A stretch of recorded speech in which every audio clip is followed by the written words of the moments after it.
Okay, our penultimate lecture on plants, animals, and fungi.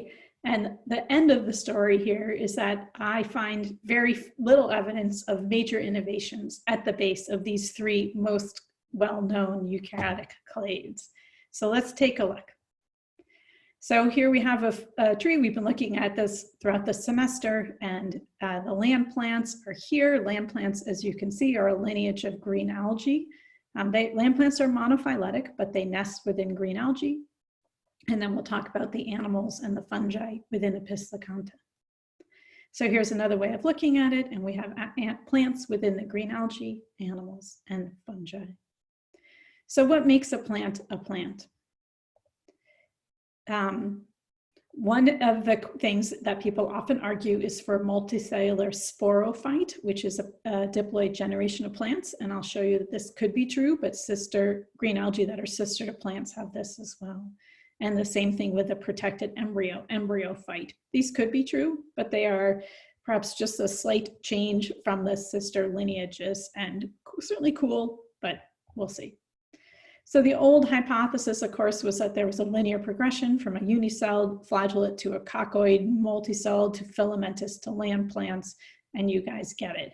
Green algae are really complex. There's many forms of mitosis, multiple origins of multicellularity within green algae. And so the end result is that there are multiple origins of multicellularity, and embryophytes, or land plants, are just one.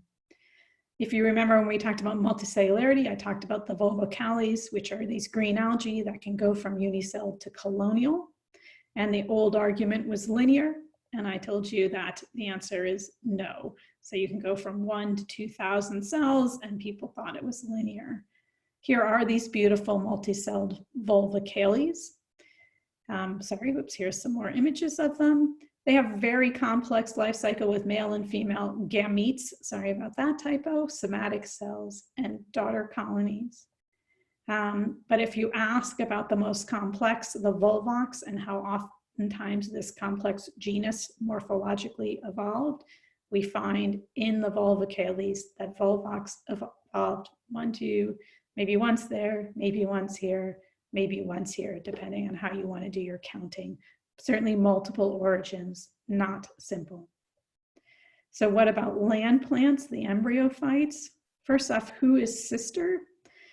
It's mostly resolved now that if you look at the embryophytes, the land plants, which is everybody here, that their sisters include these other green algae like corallis and calicatales.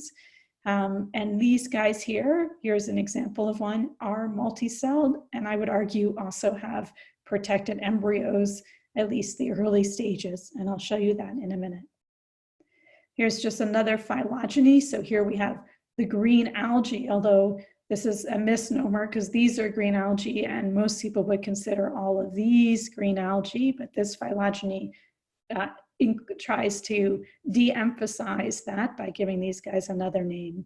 And here are land plants. So here are the colicates, the charophytes, and another group here. And so land plants nest within this part of the green algae, or however you want to talk about it. Certainly sister to these other lineages that can be multicelled and have protected embryos. What makes a plant a plant? I already told you, these are the classic things. A multicellular sporophyte. No, definitely not. Many of those sister lineages have that. Protected embryo, we can get into some semantics here, so perhaps.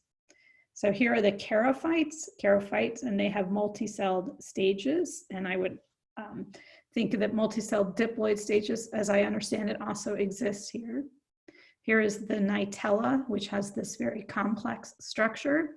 And here on this is the oogonium, which then gets fertilized, as I understand, on the nitella to give rise to this protected multicelled embryo sitting here. So these are the nitella oogonium, which get fertilized to give the fertilized embryo. Here's chara, same kinds of structures here. So land plants have a difference in their life cycle, but I'm going to suggest it's sort of a gradation rather than a major innovation. That said, many cool things happen within plants. So if you think about in this simplistic version, here are the charophytes with their multicellularity and protected embryos. You have liverworts, you have the non-vascular plants, which are not monophyletic. They're super cool in their own right. But then we get the origin of vascular tissue, which gives rise to this incredible diversity of vascular plants. And most recently, about 360 million years ago, we get the seed plants, including gymnosperms and the angiosperms. And it is these plants that really dominate our visual landscapes. So lots of cool innovations within plants. Perhaps just not as many at the base of plants as people might have argued. Here's just another view of that. Here's green plants originate here, and they note nothing super exciting here. Land plants originate here, so I think this is green algae and land plants.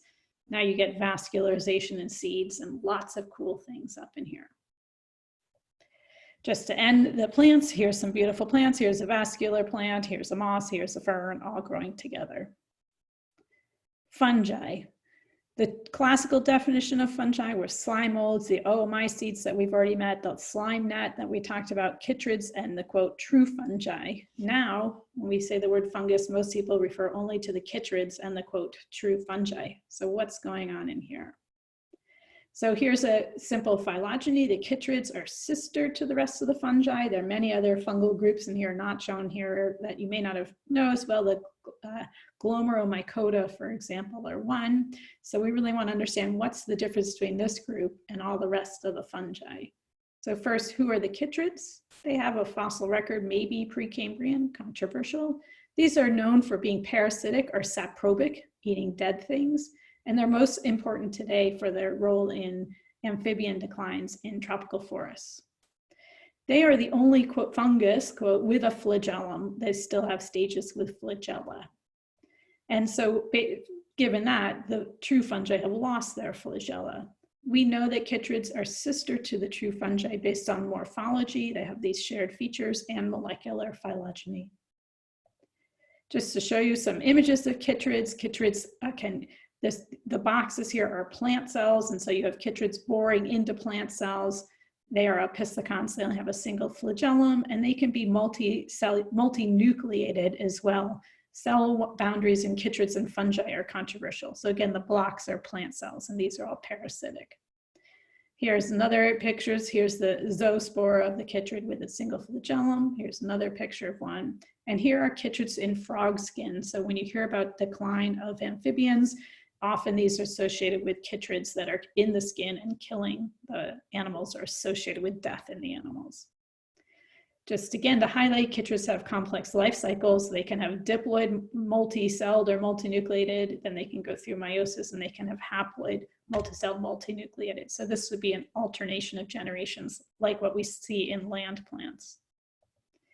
They're also the true fungi then. So the chytrids I just introduced you to, and the major true fungal groups are these. They also include yeast, which have evolved many times. Yeasts are single-celled eukaryotes that appear to be derived from multi-celled or at least multinucleated ancestors.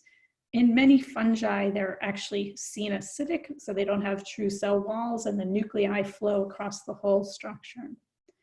So what makes a fungus a fungus? How is it different than a chytrid? Well, I said before, they lost the flagellate stage. That's happened many times in the origin of eukaryotes. I would argue that another cool thing that only the fungi do is this dikaryotic stage. So let me tell you about that. So in many fungi, they start off, so if you eat a mushroom, the bulk of the mushroom is haploid, and underneath, you have in these little pockets here, you have the two different sexes, blue and red here, and they fuse to only briefly become diploid. Then they immediately go through meiosis, and they disperse these meiotic haploid spores. And these haploid spores grow into these multinucleated or multi-celled structures called hyphae, blue and red. And here's where it gets different. When these two hyphae mate, when they fuse, so blue and red have fused, you actually get dikaryotic stages where you have the blue and the red nuclei in the same shared cytoplasm. That is crazy from a population genetics point of view, because you have the two different sexes have their different nuclei, and you can have conflicts between them. You have to coordinate gene expression among them in a way that most traditional diploid organisms don't do. So this dikaryotic stage of fungi is really unusual. You get the big mushroom underneath in the gills, you get the fusion again. So you have haploid phases, diploid phases, and then this crazy dikaryotic phase. So that is a unique thing of fungi. Just to show you a few fungi, here's a famous fungus, athlete's foot. And here's just another screenshot of a bunch of different fungi. Beautiful, beautiful organisms. Here's another fungus. They live in the soils in these relaxed circles. And when an animal, for example, goes through them, they fill with fluid and they can actually capture and eat nematodes. Here's a fairy circle. Look for these. You can find them in the forest. I think the idea is that the fruiting body, most of the fungus is underground. The fruiting body started here, used up all the nutrients, kept getting wider and wider until you find these circles. You can find them, they can be meters in diameter. All right, so plants, maybe protected embryos, fungi, loss of flagella, this crazy dikaryotic state that we don't really understand. Animals. Animals, as you know, fall within Episthecanta. They're sister to choanoflagellates. And how do we know all of this? We know all of this from molecular phylogenies. So here are the episthecons, and here are animals and some of their close relatives. I'll just give you some images of these other non-animal, non-fungal episthecons. Here's Ministaria, this beautiful organism. We met Amobidium. This was the amoeba on the anal gill of a bloodworm that has the crazy mitochondrial genome. So these are amoeboid organisms. And there's other organisms. Here's another one with a complex life cycle, nuclearia as well. So I want you to know there's a diversity of unicellular episthecons. Sister to the animals are the choanoflagellates. We talked about them when we talked about multicellularity. So they have these collar-like structures. They can be singular, colonial, stalked, or stalkless. And this is why we know that they're sister to animals. Here are some pictures of them. They're beautiful stalk stages, multicelled, stalked. And here's the complex one that I argued is strong evidence of sister status to animals. But here, what I want to highlight to you is this essentially is not much different than a sponge.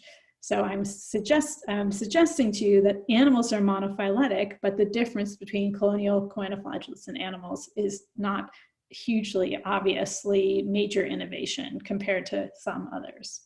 Here's some pictures of choanoflagellates in their colonial stage.